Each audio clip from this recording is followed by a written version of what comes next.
Welcome to Metaphysical Soul Speak. I'm your host, Alanna Fox Starks. Hey guys, I hope that you're feeling good today. We've had a lot of spiritual energy bombarding us, trying to raise our vibrations up. This is a time for a lot of closures. We're in the middle of saying goodbye to a lot of people, or they to us, whether it's just friendships ending or jobs ending or just a lot of endings. And also some people are leaving the planet, of course, as would be expected. So it's a lot of closure related items on your agendas, probably. It's a part of it. So don't be alarmed if it happens. Just know that it's all in divine order. It's all as planned by your higher self, by you before you got here. It's all good. Today I was watching the clouds, as I often do, and I saw the most orange clouds I've ever seen in my life. The sky was starting to it was twilight, and the sun was going down, and just so orange. Like, I have not seen orange clouds like that ever. I mean, like a glass of Tang, what the astronauts drink, it was that orange.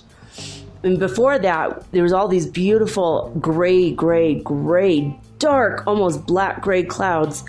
And then overlaid on top of it were these lacy, kind of wispy, willowy, billowy clouds that had it looked like actual gold, shimmering and shiny and sparkly, like real gold overlays. And I saw in the clouds what appeared to be the bottom half of a Buddha statue, and then the cloud moved and it looked like three in a row, the same, like three little Buddha statues. It was very, very strange. And then an hour later, the sky was pink and purple and beautiful. And I saw my favorite turquoise color before that happened. So the skies were really rainbow-rific today. I loved it. I don't know. Are you guys looking at the skies? Are you paying attention to all the beauty there is? I mean, I've never seen skies that beautiful, except maybe when I was in the Caribbean in Guatemala, and also when I was in New Mexico visiting my brother and my mother, who has passed. Now just my brother. I've got an aunt and uncle live there, but that's about it now. But so I got some earth news for you. Some are strange changes and some are, like earth changes, and some are just strange news. So the first story tonight is in Antarctica. A mysterious sea opened up that appears to be warmer water. It's not freezing over even in the wintertime. And it was caused by cyclones in Antarctica. It was 72 miles an hour winds caused the cyclone, just caused the the hole to open up, and it filled with seawater, and it's not melting, and it's just a very, very strange thing I wanted to report. Another weird story, speaking of the sea or oceans, there was a beluga whale that was found in Norway, and the scientists are very concerned because it had a Russian harness attached to it. This beluga whale was very tame, came right up to the people. Some divers went in the water and cut the harness off the whale because it was very, very tight, poor thing.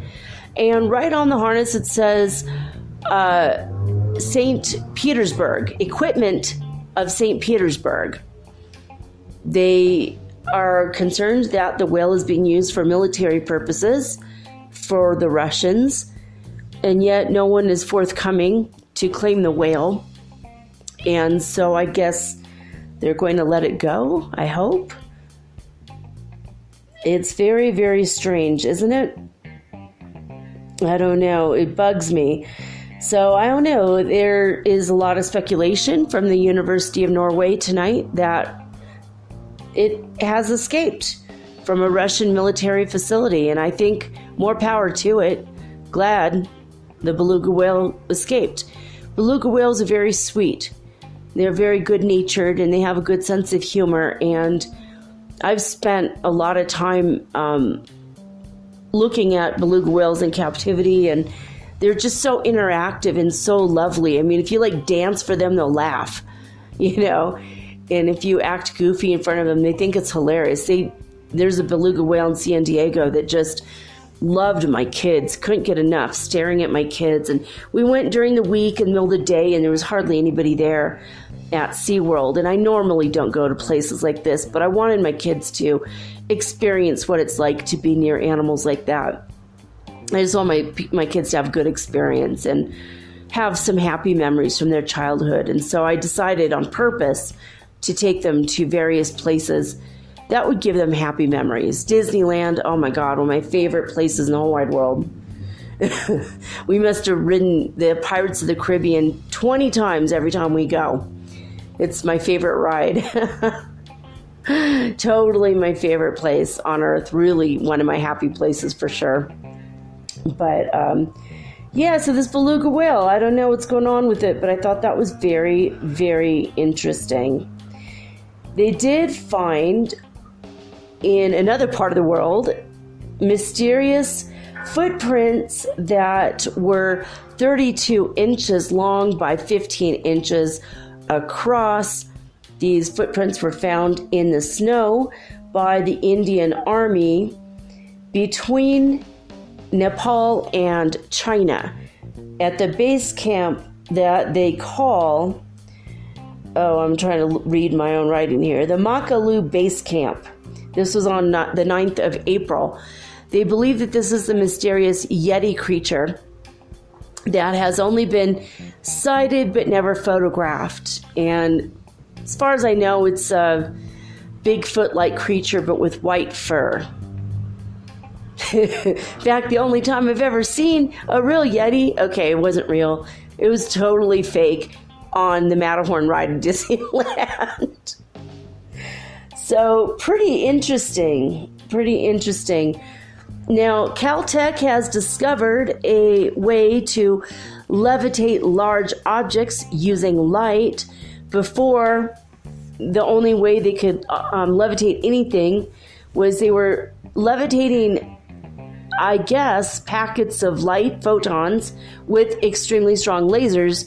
Now they've learned how to do it, how to lift heavier, larger objects with actual light, not lasers. This will have applications for when we start exploring outer space and we want to keep our spaceships afloat without using any kind of fuel. Very interesting. I think that we can learn how to levitate ourselves by raising our own vibration and our own internal light.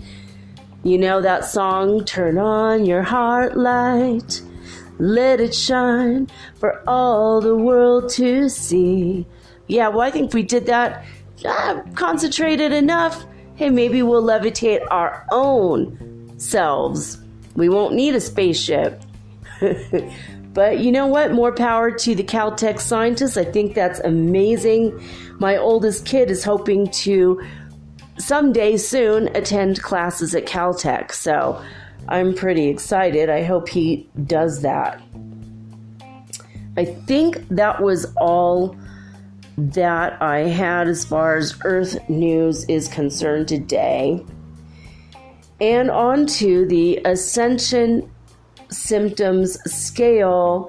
Yesterday we were at 99 and today we're at 99. Yep, that's right. You're probably experiencing a lot of symptoms. There's a lot of emotional symptoms this time, more continuing with the dark night of the soul, sadness, depression, emotional stuff. And if you've already gone through that, there will be the physical stuff. It's just a never-ending thing until we're finished. When are we going to be finished? Who the heck knows? Just keep going.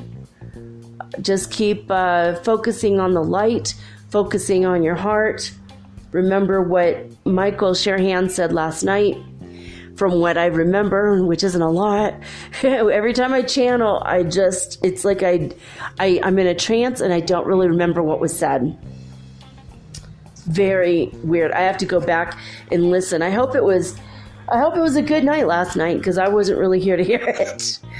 I was hearing it as I was speaking the words, but as soon as it was over, I just don't remember anything. It's so weird. Okay, in Schumann Resonance news today,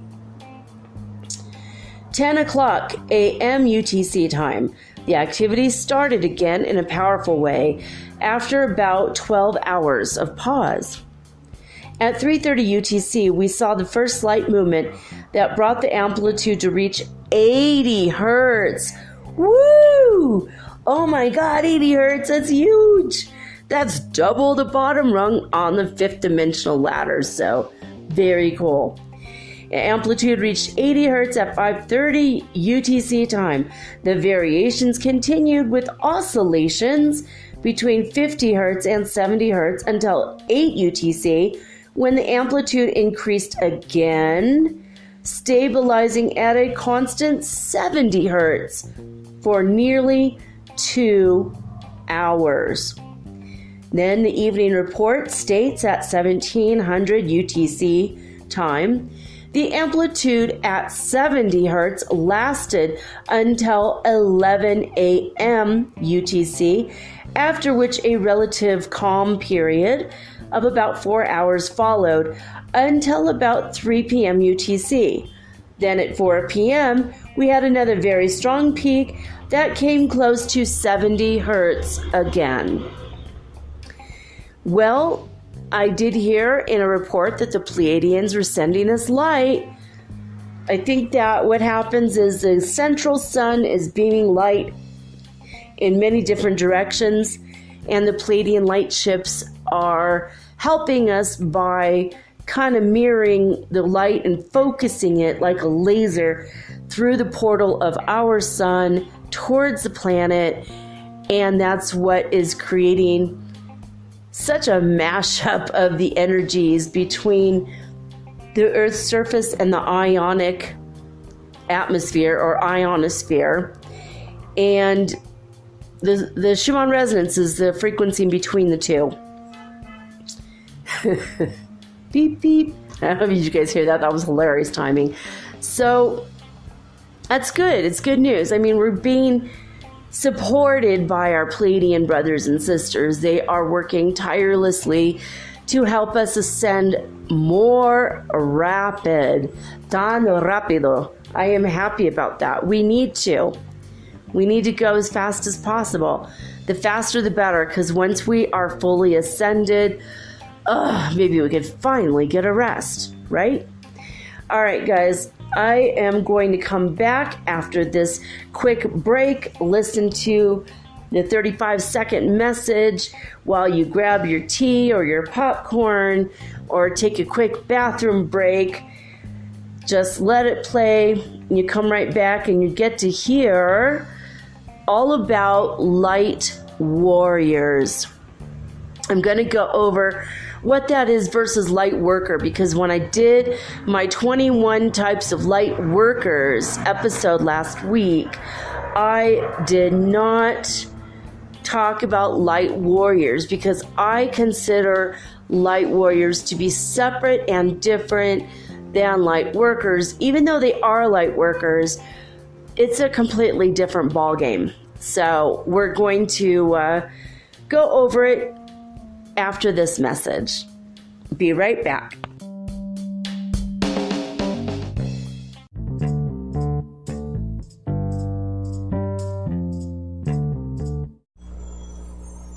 Hey you, have you ever thought about having your own podcast like me? Was it even a New Year's resolution? For me, it sure was. But as I've been looking into this for months, I was daunted. There's so many questions I had. When I was trying to get this off the ground, I was wondering, how do I record the episode? How do I get it across all the platforms? How do I get my podcast on Apple Podcasts when I don't even have an iPhone? How do I get it onto Spotify and all the other places? How do I get people to listen? And how do I make money from my podcast? How do I edit it? Oh my God, I had all these questions and I was so confused until I discovered the simple answer is Anchor. Anchor is a one-stop shop for recording, hosting, and distributing your podcast. Best of all, it's 100% free and it is ridiculously easy to use. And now Anchor can match you with great sponsors too, so you could get paid to podcast. All you need to do is record it. You don't have to go out and look for people to advertise on your show. They help you. So basically what I like about podcasting is I don't have to have a video of myself. You don't know if my hair is dirty or if I'm still in my pajamas or even if I'm wearing makeup. Haha. And it's so easy. I could do this from the comfort of my own home in my living room using this amazing app right from my cell phone. So easy, right? So if you've always wanted to start your own podcast and make money, by the way, doing it, please go to anchor.fm/start. That is anchor.fm/start to join me and the diverse community of podcasters that are already using Anchor. Again, that's anchor.fm/start. I can't wait to hear your podcast and I can't wait to favorite you. Woohoo! Let's be broadcast podcast buddies. I'll see you there.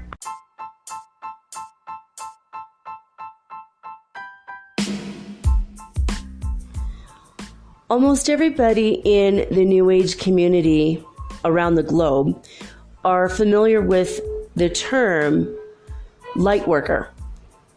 And I just did a show on the 21 different types of Lightworkers.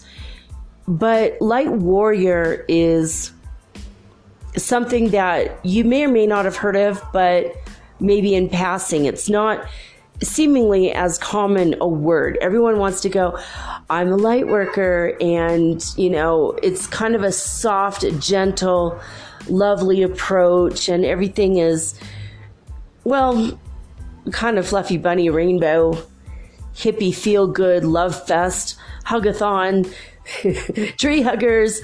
I'm sure you've heard all these words, but light workers are gentle, lovely souls that empower and inspire and encourage, and they go out of their way to make people feel comfortable and the warm fuzzies. Okay, well, a light warrior isn't so concerned with the warm fuzzies so much. A light warrior is somebody who will defend the truth. They defend the light. They will go out of their way to defend pretty much everybody, but from a spiritual standpoint. So basically, I don't know. Are you a light worker? Are you a light warrior? A light worker will hold the light. They will hear the call. They will hold the light inside. A light worker will hear the call, heed the call, and take quick and swift action as far as cutting through the BS in the world. They cut through to the truth. Truth is important above all else to a light warrior. Even if it hurts, it's called tough love, baby. I'm a little bit light worker. I'm a little bit light warrior. I'm a little bit country. I'm a little bit rock and roll, right?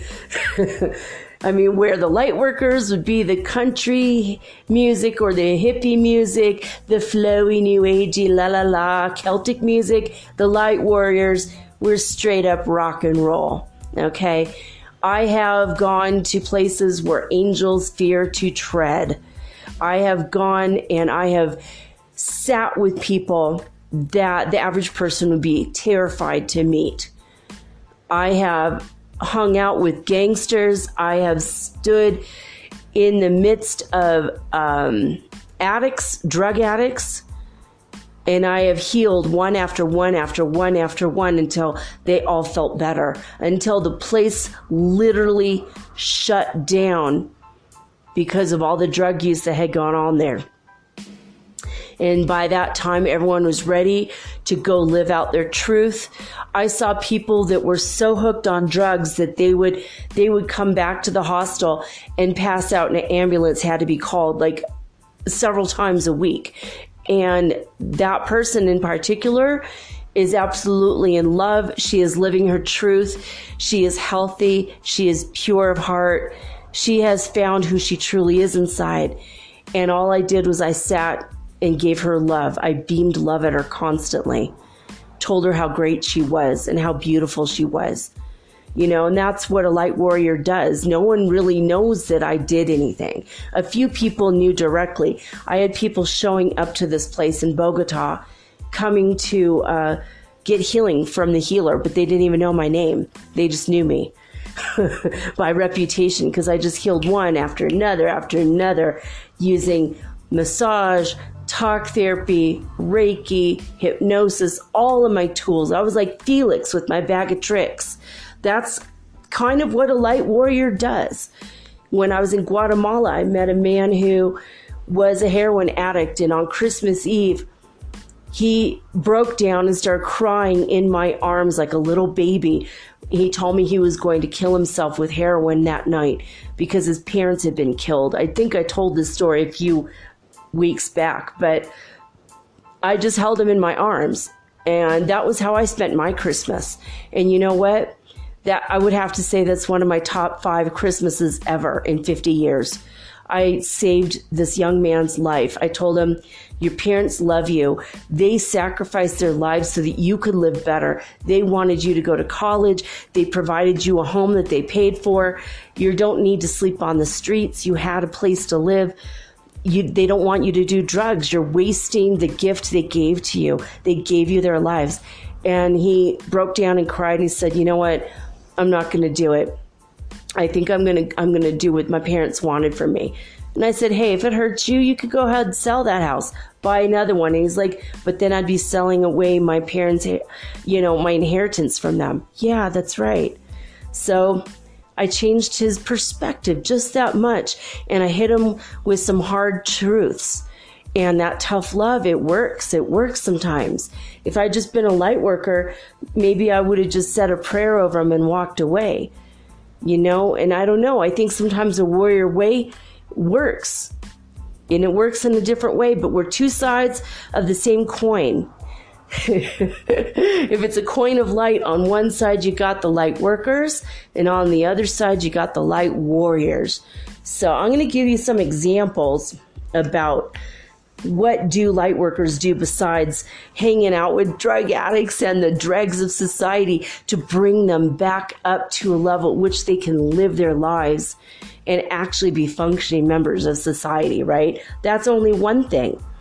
Now, we look at things from a logical standpoint with the facts and the cold hard truths, and we will defend truth, okay? But at the same time, sometimes we come across as very cold and dispassionate and unfeeling. But that's because we have to. When we are coming at life from a warrior standpoint, you can't tip your hat. You can't let your heart be on your sleeve in that moment. But believe you me, we go back to our rooms and we'll cry all night for somebody. We will just send light after light after light. We will ask Archangel Michael to cut through the cords that bind people to their own demons and to the thoughts and the people and circumstances and places that hold them back. We have a lot of love and a lot of compassion, but we can't always show it to the world, see? That's why this is my metaphysical soul speak, man. I'm telling you guys true. I'm telling you my truth. But I'm not always that fluffy bunny. My stories are pretty freaking hard to deal with sometimes. I'm sorry for that if it's too much for you to bear, but just stay with it, because you know what? I look at the harder parts of life as a light warrior, right? And I'm kind of in the middle. I mean, I do both things, light working, light warrior, but I like both. I like both points. But we stand up for peace, truth, justice. We will point out flaws in a system where everyone else is afraid to speak. Okay? Whether it's a system of like the police force or the government or an educational learning institute. I mean, I was standing up against the clinics in Ecuador that cropped up about 10 years ago, where they were trying to force lesbians into being straight people. Totally wrong, dude. Why would that ever be a thing? And they literally were rape clinics where men would come in and rape the women repeatedly until they said they liked having sex with men, and then they were deemed to be cured. I helped shut those fuckers down. Sorry, but I mean, hello? 10% of the population is gay. An additional 10 to 20% are bisexual. We're here, we're queer, we're not going away. Get over it, right? That's the kind of thing that a light warrior does. I mean, I've marched with black student unions. I've marched against the government. I've marched against wars. I have protested and I've attended peace rallies. That's the kind of thing I did. I've lost my job protesting against the dolphin slaughter from the fishermen in Santa Barbara. I lost my job because of that.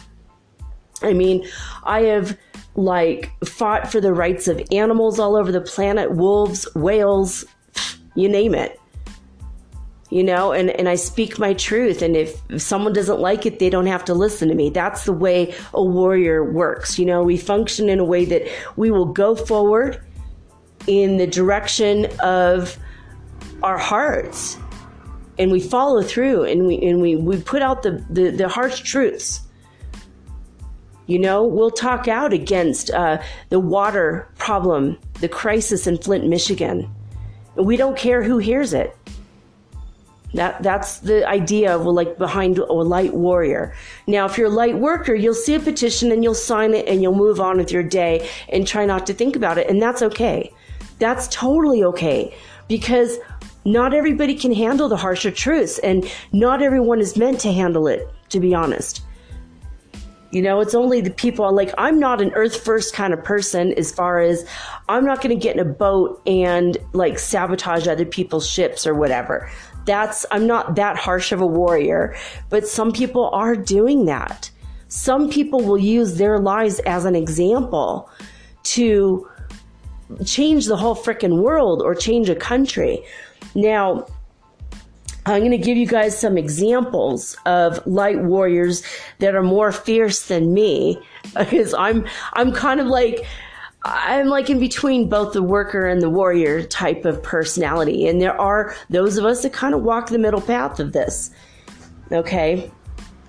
But Cesar Chavez, he is a living example of how a super strong, brave light warrior works. He saw the injustices when the people came up from Mexico to work in the fields. They weren't unionized, and they had horrible, harsh living conditions, and they were always threatened with deportation or possible jail time, and they were scared and terrified. And he said, no, we need a living wage. We need proper running water and electricity, and we need good living conditions. We need to be treated like human freaking beings, because that's what we are. So he was a light warrior. God bless Cesar Chavez. He is one of my heroes. Go watch his movie. I think it might still be on Netflix, the movie about how he unionized the grape workers, the grape farmers, and he helped them have a better life. And he didn't care. He had death threats. He had bomb threats. He didn't care. Because he did what was right. And he knew that even if he was killed, what was going to happen from that? He will become a martyr for the cause, and the cause will grow, and they will be unionized, and they will have the rights that they so richly deserved. That is what a light warrior is. He came to the planet to make change in the conditions of the way that people lived so that they could feel that they have dignity. They could take pride in their work, and they didn't have to hide who they were or feel bad about themselves because of their language or the color of their skin or the fact that they came here under dire, harsh circumstances. Because human beings are human beings. The light shines on each of us equally. If we all stood out, whether we're like super rich billionaires or homeless people, the light does not shine on a billionaire more than a homeless person, right? We're all equal in the eyes of God. And that's the living proof of that, is the way that the light of the sun shines on us equally. Okay. So, to look down on someone because they're like less than in your opinion, that's just your opinion. It's not real. It's not based in reality. It's illusory. It's just an illusion, right? And that's what light warriors do, We try to lift the people that are disenfranchised up to realize how important and special and how loved by God they are, okay? Because everybody's loved by God equally. Because we're made from God equally. It's not like, oh, well, you're richer than me. That means you have more light from God inside of you than I do. That's not true. It just depends on how much of the light you want to focus on inside of your heart and inside of your mind and inside of your soul. So I have a couple other examples here. Let's see here. Yeah, the light warriors, we like to work in the trenches sometimes. I mean, I don't do it every day, but I've had times in my life where that's all I do. I'll sit with gang members and give them drip by drip by drip pieces of information to help them feel good about themselves.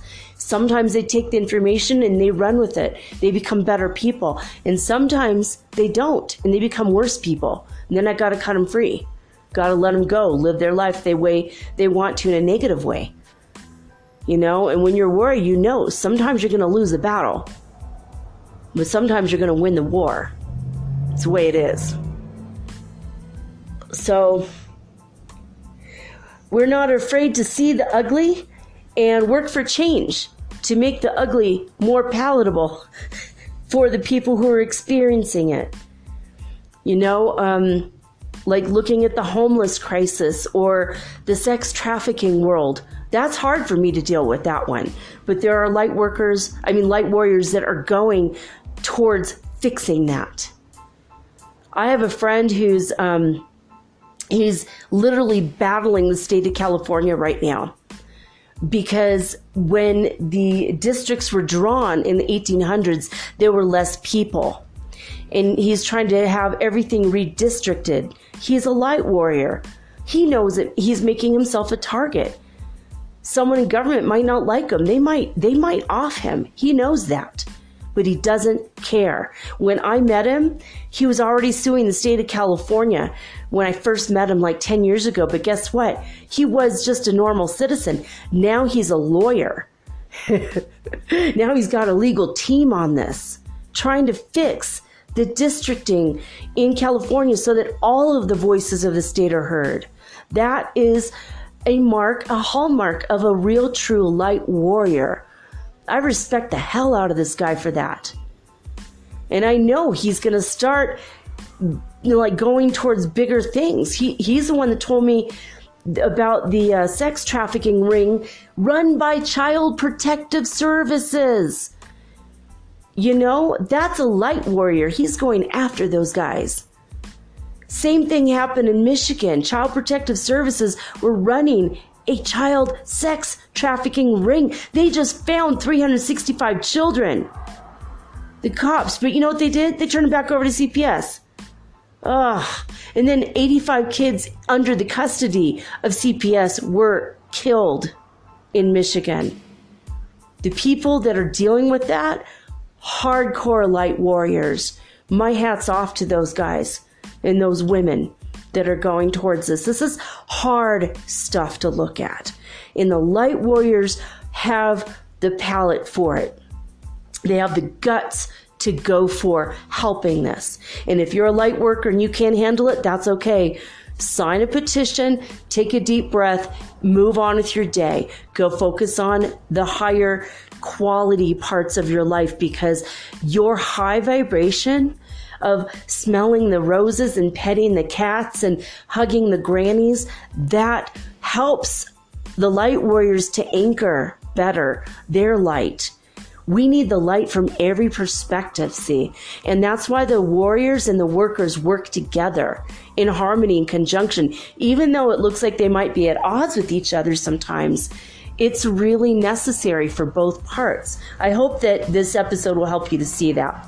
So another thing, another example, and I'm not always in conjunction with this one, but people who are vegan and they work tirelessly for animal farm rights, they will send out the horrible videos that no one wants to see. Hello. Ugh. I don't want to know it. I don't want to see it. You know, when I do eat animal products, it's from loving farms locally here in Ecuador, but the factory farming thing I don't do. I go to the local market where like the farmers bring the meat in right from their farm. Animals that they hugged and they loved and they gave love to. And I feel the difference. I feel the difference. Maybe I shouldn't be eating meat, you think, but you know what? Genetics. I can't be a vegetarian. I tried and I almost died for 9 years. So I don't always agree. I have a Native American outlook. I connect with the animal that I'm eating.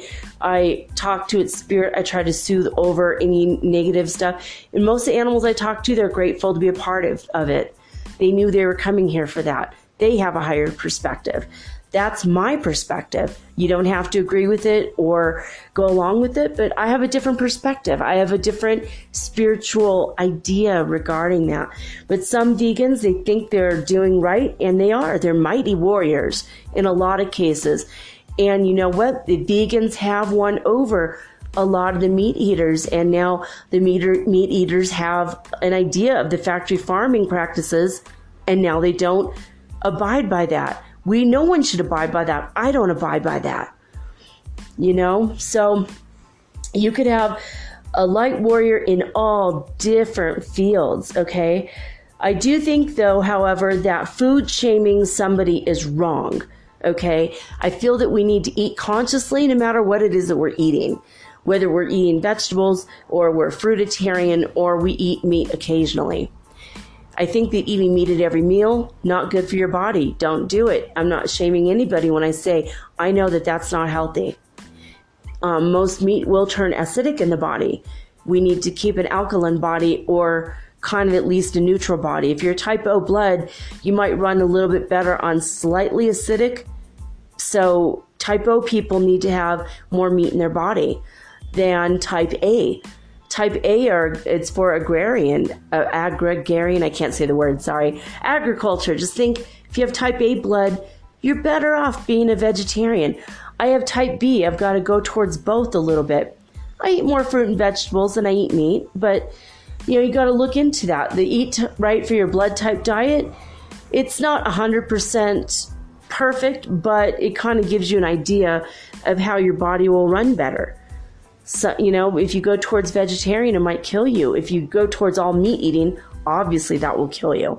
You have to have a balance. But there are some vegan warriors out there that are staunch and they want to stop the practices, I'm not going to talk about it because it's kind of gross and I don't want to do that. I don't want to do a show on that, but that is an example. We have to love and respect the people that are fighting for what they believe is right. Because there's a lot of people that they'll have a belief and they won't fight for it. They're afraid. Warriors are the ones who are not afraid and they go for it. And we need that kind of personality in the world, So another thing that, another person, that is a really good example of a light warrior, Mohandas Gandhi. Oh my God, is his name Mahatma? Okay, we'll just say Gandhi.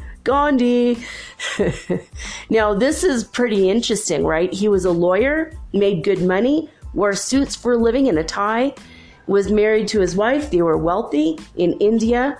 They had a lovely life. They had a nice, cushy, beautiful life. And something inside Gandhi said, you know what? We have a good life, but you know what? This isn't right. I don't like the way things are going on in this country. The British have come. They have ruled over India. This is motherland, India. This is my mother. Why are they here? They don't belong here. I don't like what they're doing. They're trying to push their own clothing and their own thing. And he's like, no. We have to have homespun clothing. We need to have pride in our own industry.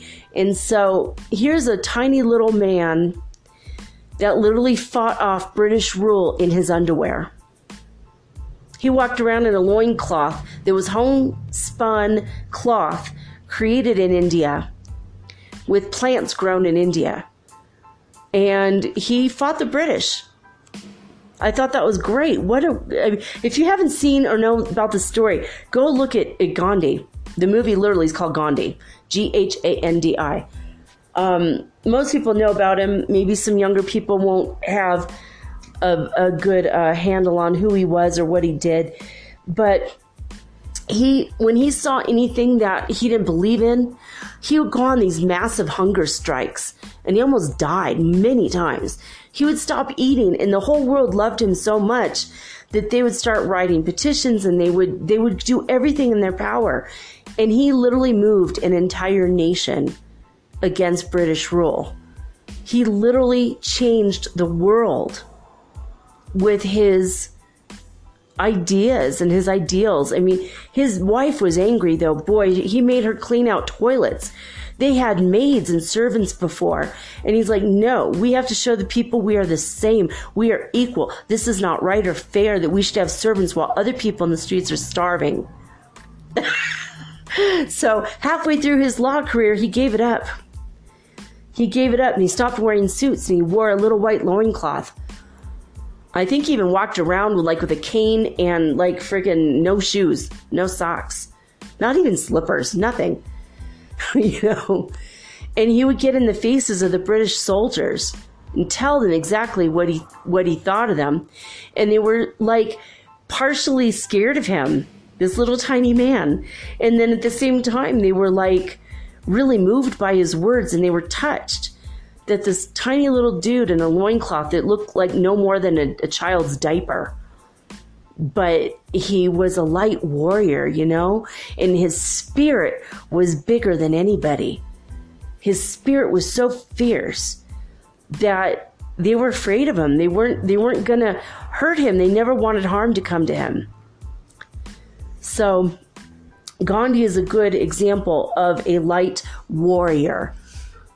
Whereas if you take from India also Paramahansa Yogananda, he was a light worker, because even though he moved the world, he changed the world, like the face of meditation and ideas from India, and he coupled it with Christianity, and he created a movement that literally is still going strong all over the world.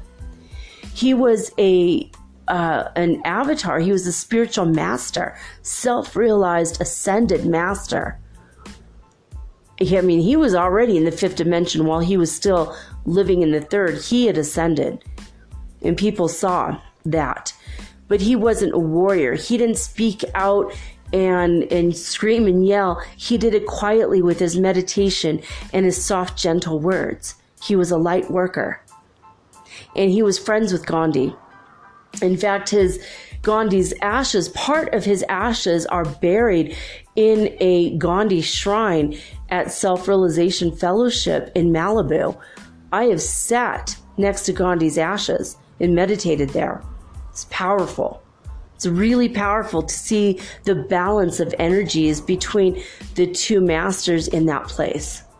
They were both light masters, but they had different ways of going about it. Equally respected in India as well around the world. So, yeah, his hunger strikes, though, it broke people's hearts. They would televise it, and it was just this little man has to eat. We've got to get him some food. Let's make him at least drink some water. Okay, fine, we'll break the policy so that this man will eat again. I mean, he was powerful. So people that are light warriors are tough, man, tough people, all right? They are not afraid to be seen openly protesting, even if it may cost them their life. I am a light warrior, but I had a friend, Celeste, and she was more so than me. She was a powerful warrior woman. And when the war broke out and the whole world was protesting, when George Bush was president right after 9/11, and we went to war against Iraq, even though they said that there were Saudi Arabians that bombed the towers, the whole thing was a big sham. It was a big scandal. And people all over, people in droves, hundreds of thousands of people around the world protested. Riots broke out in Egypt over this. Riots broke out in Greece over this. I wrote a letter to the president of Egypt saying, you have got to allow your people to protest, because if you don't, they are going to oust you. There's going to be a revolution in Egypt. I saw it. I wrote the letter to Mubarak. I said, look, I don't care if this means I can never come to your country, because I'm speaking to you against your policies. And you know what? 2 years later, I got to meet the man who arrested Mubarak, put him in jail when the revolution started. I knew the chief of police in Cairo. And I told him about my letter, and he goes, you know what? If he had listened to you, none of this crap would have happened. Now look at where they are. I mean, they're now kind of at the tail end of their revolution, I think, in Egypt, but that was huge. If he only allowed the people to protest and speak their mind. That's what the democracy is about in the United States. We're outspoken people. Most of the Americans are outspoken people. One way or another, that's what we do. Ask any New Yorker, man. Or anyone in California. We go about it in different ways, but there's a lot of light warriors in the United States. There has to be. We have to be an example in some ways to the world, right? So in Greece, they did not allow the people to protest. They were using water cannons against the people. They were protesting George Bush. In that, George Bush united the whole world against him. It was so weird. You know, just the way that Hitler did. The whole world was against Hitler. In the same way. See, there's these people that come and they're like anti-light warriors. You know, they're like, I don't know, dark warriors? Is that a thing? I don't know. But they become a soul-sucking black hole pit of despair, and the whole world polarizes against them. And that is a form of unity. I mean, it's all planned out before we get here, so it's kind of hilarious to watch a drama unfold. Once you see it from beyond the veil and beyond the illusion, and you look at this stuff, it's to me, it's just fascinating. But during that, right after 9/11, when the war broke out and the whole world protested, it gave rise to empowerment. It gave rise to people's voices. And I think it's wonderful. People found their personal power in those moments. Someone said recently that Americans just don't protest very much.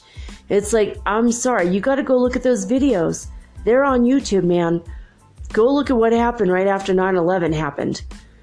You see how many hundreds of thousands of people. Well, I went and I was protesting the war. I put my little baby, my oldest, who's 19 now, when he was a little tiny baby, I put him in a little onesie, tie-dye onesie. He had his little Jerry bear that was a Beanie Baby, and that was like his first protest. we were on the news. We became a part of the Not in Your Name movement, and we were listed as enemies of the state because we wanted to speak out against war because killing is wrong. It's 5 on the list, right? I mean, look at the 10 Commandments. Did God not tell the whole frickin' world, thou shalt not kill? Hello? You can't say war is different because war is killing still. It's still killing. It's wrong. Anyway, my girlfriend Celeste, we were all at this protest and everybody was protesting. And then the Christians came out to protest in favor of the war. And I'm like, dude, 5 on the list. Read your own words in your own book. You guys don't even know. I mean, come on. Loving your neighbor as yourself does not mean killing them. Going to their country, you know, I was just so, like, it was just like this huge frenzy in Chico, California. And my girlfriend Celeste saw at the wrong moment, a trucker came hauling oil. And we all knew this war was about oil. Nobody was debating that.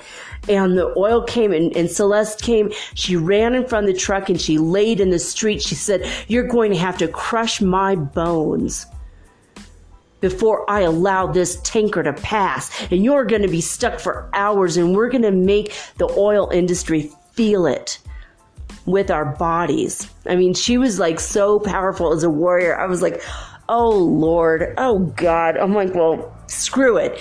I ran out in the street after her, but I didn't go first. It was Celeste. She was a greater warrior than I. And a lot of people did the same. And before you know it, hundreds of people in the street laying down in front of the tanker. And the guy's just like, oh God, I'm just a truck driver. You shut off the tanker. And we delayed the shipment like by 6 hours. You know, and it was probably not really that big of a deal. He probably called his boss, but in the heat of the moment, it was like all we could do. And I wonder across America, North America, how many people did this, you know? But my friend Celeste, it was like she showed me her true warrior spirit in that moment. And I was just like, oh, yeah, I bow down to the mistress of light warriors right now. It was an incredible moment. You know, so that she was a very good example. I have another friend who he led his men in battle. I mentioned this before. He was, I think he was Lithuanian born, or no, I think he was American born, but his parents were Lithuanian born. So he was a Lithuanian American. Okay. And he and I were married in a past life. He was a warrior even back during the American Revolution.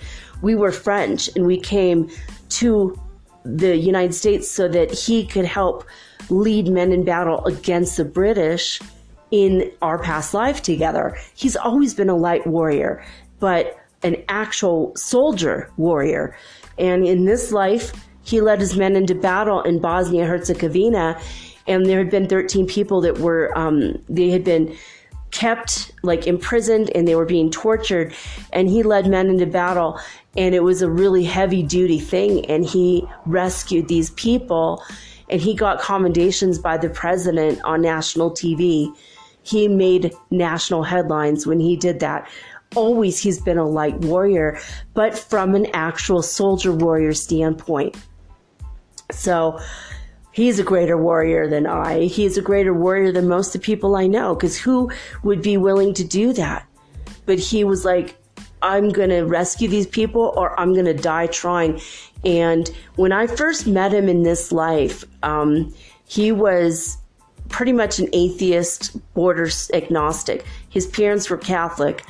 But after he went through all these battles and when he went to retire from the battlefront, and now he works for the military still as a lawyer, but I called him and I said, what does that feel like? You know, when you're out on the battlefield, I mean, you were an atheist. Are you still? And he said, honey, nobody goes into the trenches that does not believe in God.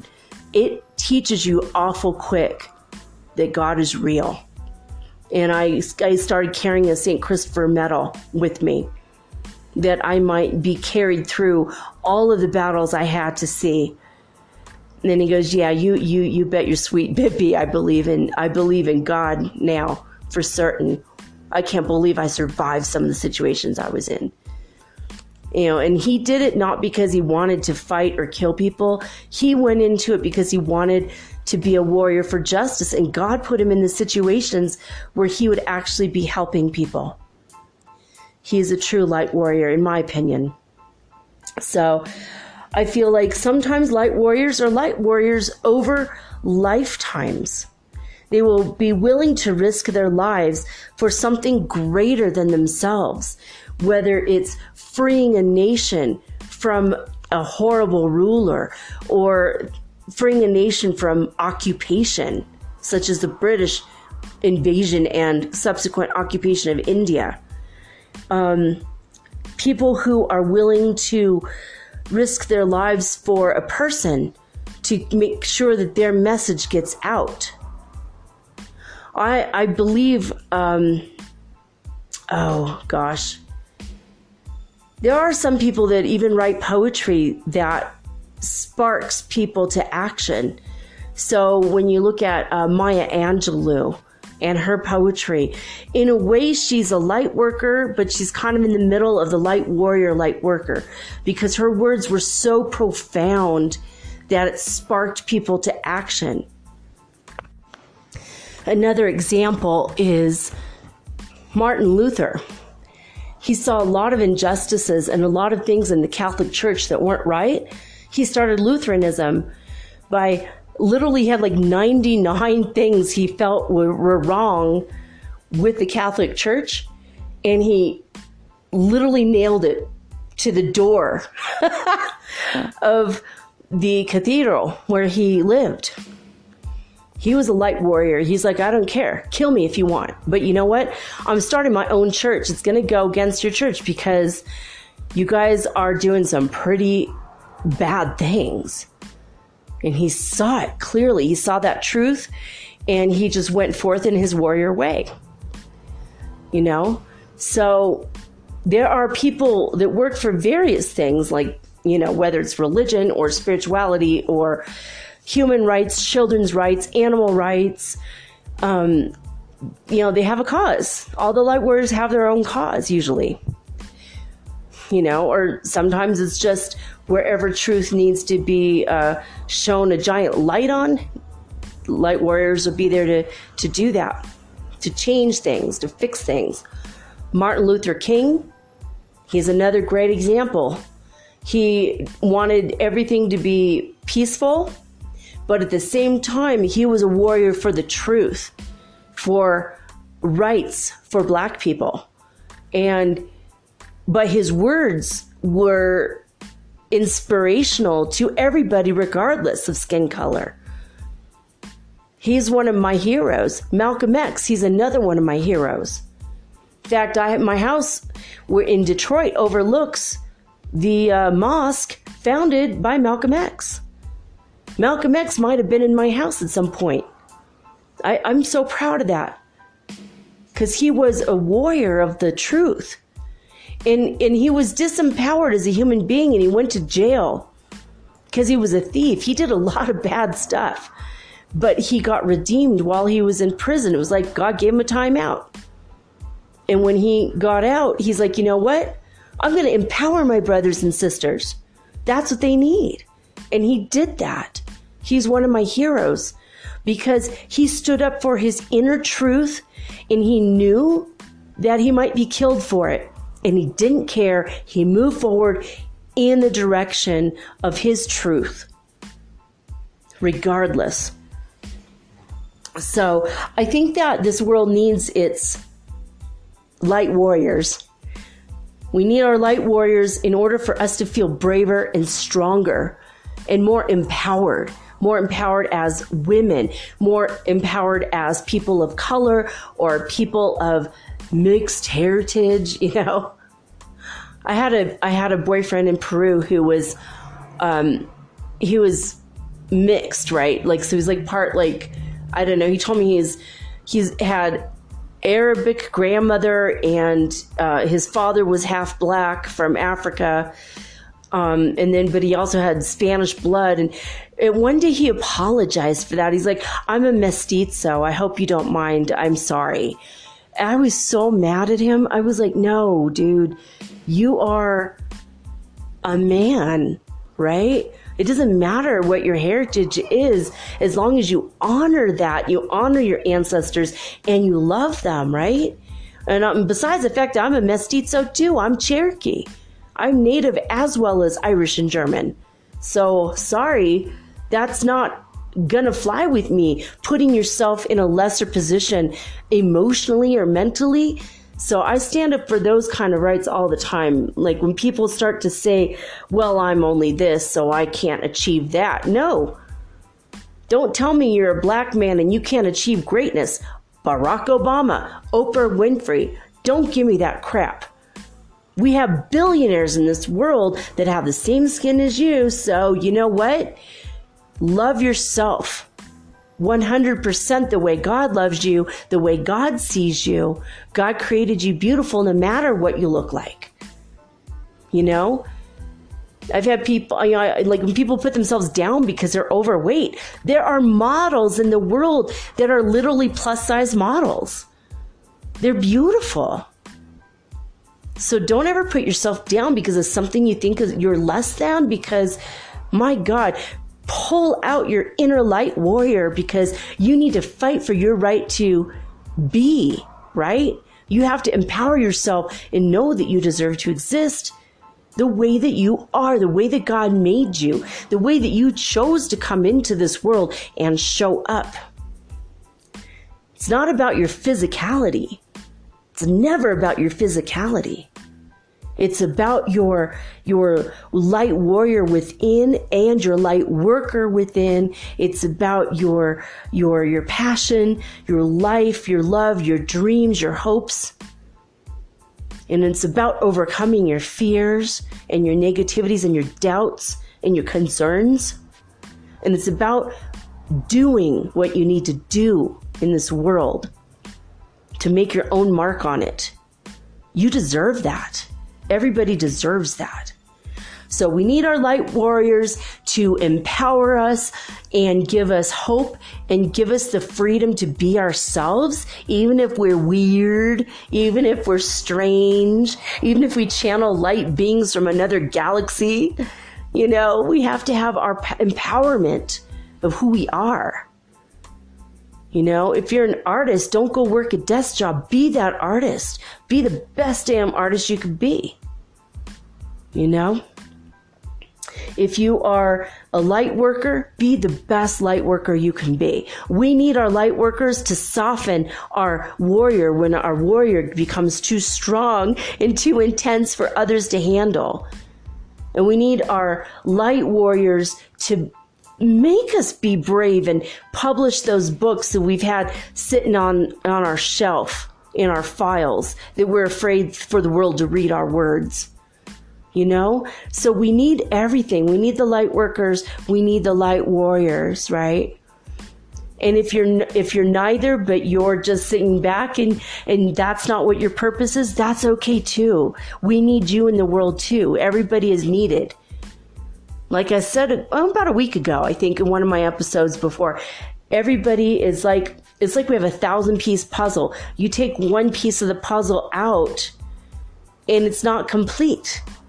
We need everybody to be complete because we all are one. And once we're all put together correctly and the puzzle works, we realize we are one. We always were one in the beginning. We're one picture of the same thing.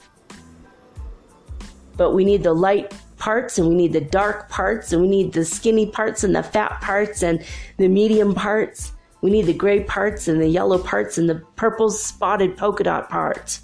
We need every part to make a complete picture of this world, this existence. And then we have to realize that we're multidimensional as well, on top of all of it. But anyway, I hope I helped you understand the difference between a light worker and a light warrior. And I hope that if you did listen to my light worker one, you weren't disappointed that I did not include a light warrior as part of the light worker thing, because I kind of feel like light warriors, even though we're same side, we're different side of the same coin. I feel like light warriors are a little more like, it's almost like a separate thing to me. Even though it's the same thing, it's a separate thing. The approach is opposite.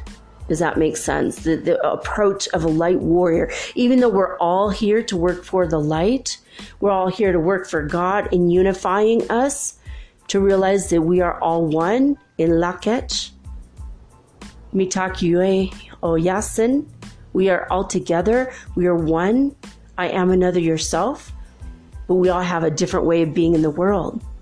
The softer, gentler, kinder people of this planet, they help reel us in when we get too harsh. When our warrior takes over and we're too hard. We need the softer people to soften us, to help us feel our hearts again. Even though we know beneath that plate of armor beats a strong, passionate, loving heart, we don't always show it to the world as warriors. And the light workers need us to kind of, hook into their bravery, their inner warrior. It's kind of like a yin and a yang thing. There's half of us are passive and half of us are aggressive. And if we can learn to walk the middle path between that, because there are times when we need to be super aggressive to get what we need to change the world for the better. And then there's half the time where we need to calm down. We need to meditate. We need to love. We need to smile more, laugh and dance and be filled with joy and to show up in the world as a happy being. So both are needed in the world. Light warriors are a little harder, little harsher. Light workers are gentler and kinder, probably smile a lot more. We need everyone in the world to tap into the different parts. We all have all the aspects inside of us. The whole world is inside of us. The universe, all the answers of the universe are inside of you. So some days you need to tap into the light worker, sometimes just the light warrior. Sometimes we got to be asleep for a while and relax. When we feel depressed, that's when we need our deep rest. Sometimes we need to be out and about in the world and showing our face in the sunlight. So everything is necessary, everything is needed. And there's nothing not one thing is better than the other. We're all equal in the eyes of God. We're all equal in the light of the sun. The wind only blows on some people's faces, right? No, come on. The wind blows on everybody's face equally. Regardless of your weight or your skin color or whatever, the wind is going to blow on you if the wind is blowing. The sun is going to shine on you if the sun is shining. Everyone has a piece and a place in this world, and everyone deserves to be here. So, in the direction of unity and equality and love and joy and peace, I think I'm going to sign off with these thoughts. I don't know. I hope you like this episode. Sorry about some of the harsher references. If you're a very soft and gentle person, please tap into the healing grid and pull in that peaceful, beautiful pink energy that I put into the grid and thousands of light workers around the world put into the healing grid. Soothe your heart. Feel the love and the light. Surround yourself with a beautiful turquoise energy or a pink energy or green, emerald green, clear green energy, or white with golden flecks, or even silver if that's softer for you and gentler. Pull that energy into your heart. Let it flow throughout your body. Be at peace. So now I'm signing off with peace and joy and the high vibes of the holy fifth dimension. I love each and every one of you with my whole heart. Until next time, guys, be at peace.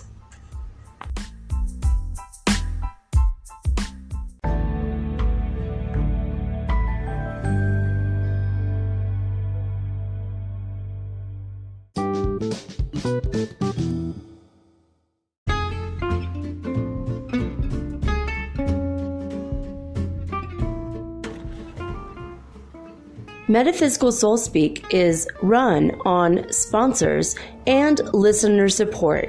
This means listeners like you. If you are so inclined, To support my efforts and my little podcast, please visit me at anchor.fm/metaphysical and pledge an amount of your choosing today. Thank you.